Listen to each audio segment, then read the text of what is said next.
Is America preparing for a new war with this country?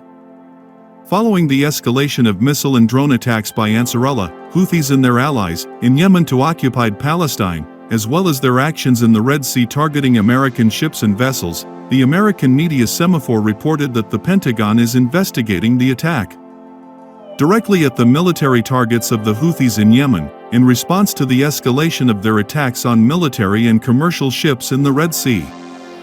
The report goes on to say that Biden administration officials told Semaphore that they are increasingly concerned that Ansarullah and their backers in Tehran are trying to undermine global maritime trade, aiming to reduce trade with Israel and raise the costs of the United States and its allies for the support of the Tel Aviv cabinet war is done.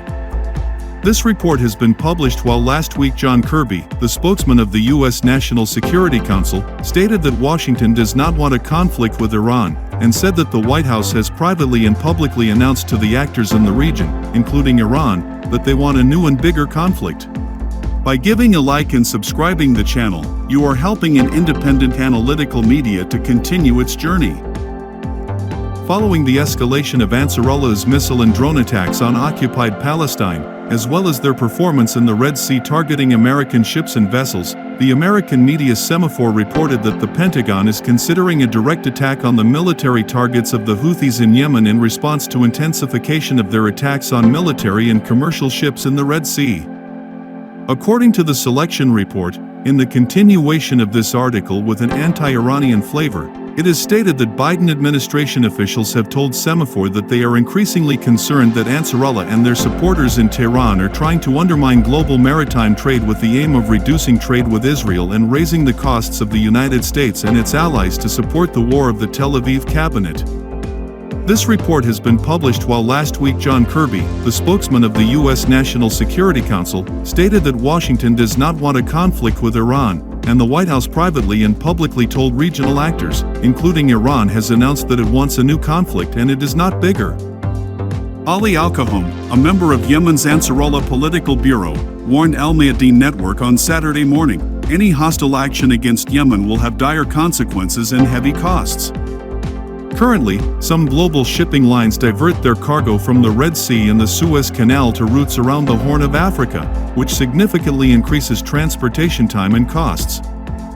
However, U.S. officials say they are considering an attack on the Houthis, but are concerned about fueling a wider war in the region. Biden administration officials have repeatedly said their priority is to focus the Middle East conflict solely on supporting Israel's campaign to oust Hamas from its base in Gaza, although they have not ruled out more aggressive military operations.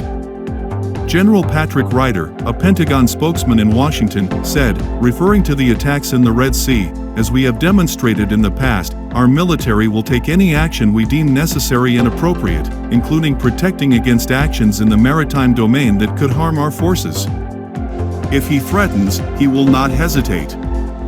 U.S. and allied forces have intercepted Houthi missiles and attack drones in recent weeks that the Pentagon believes are targeting Israel. The Yemeni army has pledged to militarily support Hamas after Hamas attacked Israel on October 7, and Ansarullah has expanded its campaign to target commercial ships it says were headed for Israeli ports, trying to accuse Tehran. With the series of actions that Ansarullah has put on the agenda, the atmosphere has actually moved towards the creation of a maritime cleaning coalition.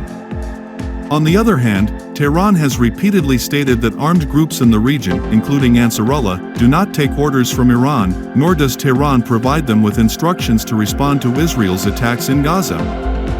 They are the representatives of their nation and they make decisions based on their interests. General Mohammad Reza Ashtiani, the Minister of Defense of Iran, last Thursday, and in response to the American effort to create an international naval force in the Red Sea with the presence of 40 countries, stated, "The region no longer has the space for anyone to move more than this, and conflict has power. They will definitely not do such a thing, and if they want to do such a foolish thing, they will face great problems." According to Ashtiani, all the countries are present in this region and security must be ensured with the presence of the countries in the region. The Minister of Defense also emphasized about the security of the Persian Gulf. "This area is our area and no one can maneuver over that area that we have control over." Earlier, U.S. National Security Advisor Jake Sullivan said that we are negotiating with several countries to form a naval force to protect ships in international waters. Israel has also consulted with some countries about creating a force to protect shipping lines in the Red Sea against Yemeni attacks. However, last Tuesday, the Yemeni army hit Naft with a cruise missile.